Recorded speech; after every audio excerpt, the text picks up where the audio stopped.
My name is Luc Kabongo. I was born in the Democratic Republic of Congo.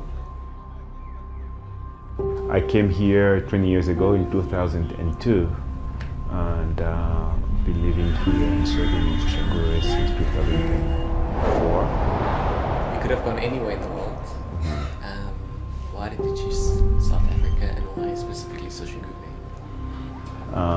I left the Congo having already been involved in ministry, and I got an opportunity to work in several African countries.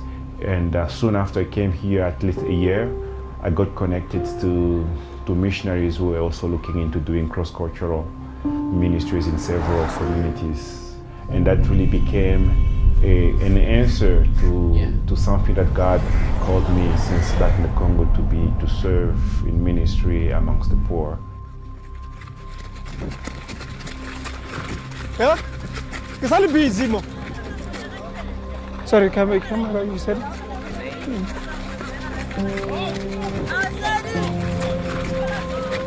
Oh, yeah. Okay.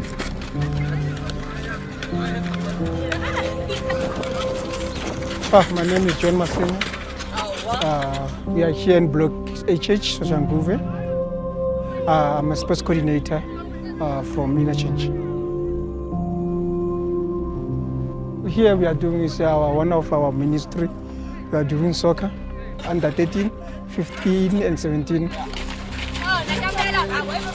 We see a lot of people in our communities, especially guys who get lost. But we are here doing soccer because we want to be a big brother to another kids. And if you say big brother, what does that mean? We show them love and we guide them. Young people tend to long for role models. And our society does not always provide positive role models. So one of my prayers has always been to be a good role model.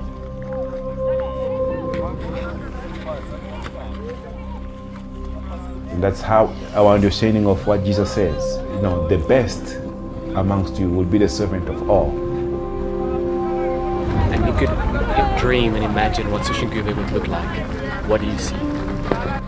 I see a peaceful place where everyone will come here and be themselves and love one another and to build Soshanguve up and protect each other and protect our city. Yeah.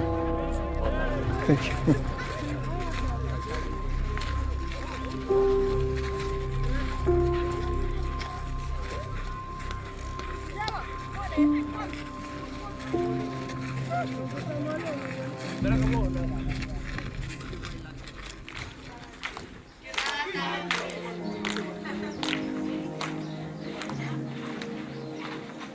I feel like each and every year we have new men and women who come to Christ and who commit to be servant leaders and to serve their community. And we see them mentor others, be committed to be the kind of Christian that Jesus will be proud of, a Christian who is known by the way they love others. Our program runs for 3 hours. Large group time, like as you can hear what they are doing, we do it together.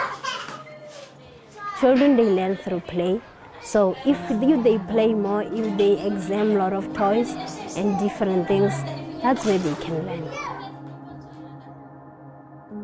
These children, they live in a different way. Most of them, their mothers, they don't have time for them. They are working. Some of them, they are not working, but they leave them in the house alone. It came to me sometimes back in those days. I'm saying that, why am I doing this thing? Why am I sometimes sacrificing my own money to buy food for these children? But the more I see children when I walk through the street, it breaks my heart to say that. Someone is looking at the story and they're like, it almost feels, but that's them. How can I also have an impact where I am?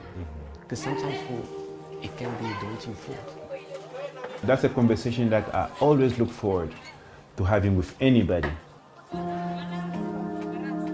Every time we start this conversation, people usually think about what they need.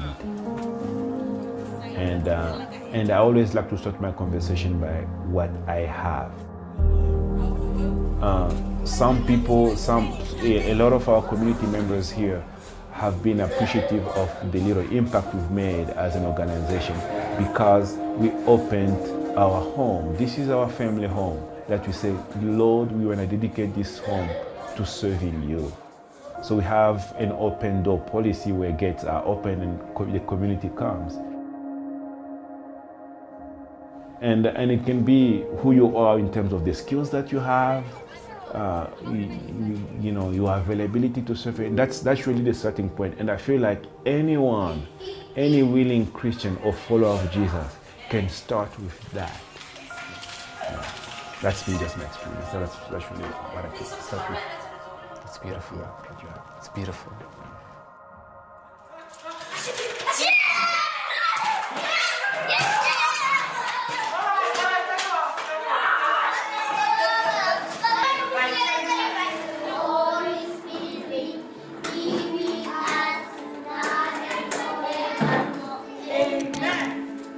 When I grew up, my mother was always at work. I remember my first day at school, the person who registered me was my neighbor. It was something that he did it open-heartedly. So it doesn't take only a parent, but it needs for somebody to step in.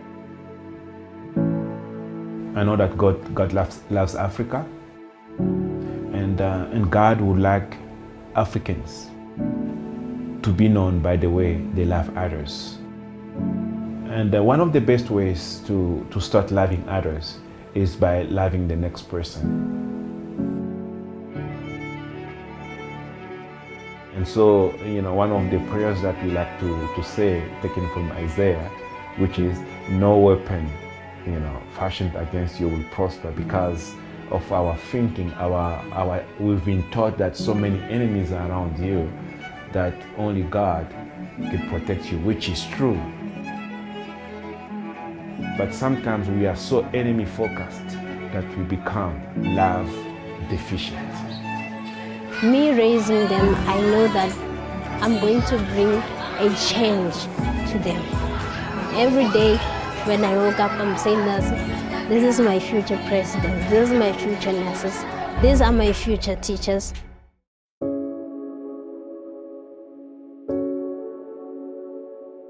I would like us to start learning to love one another better. Seeing each other as God's creatures created out of love, whom I am called to also love or learn how to love. And that can start with just me as an individual, or someone else who is listening to this conversation I'm having with you, and challenge themselves and say, hey, I would like to be a love agent. And I know God will be honored by that.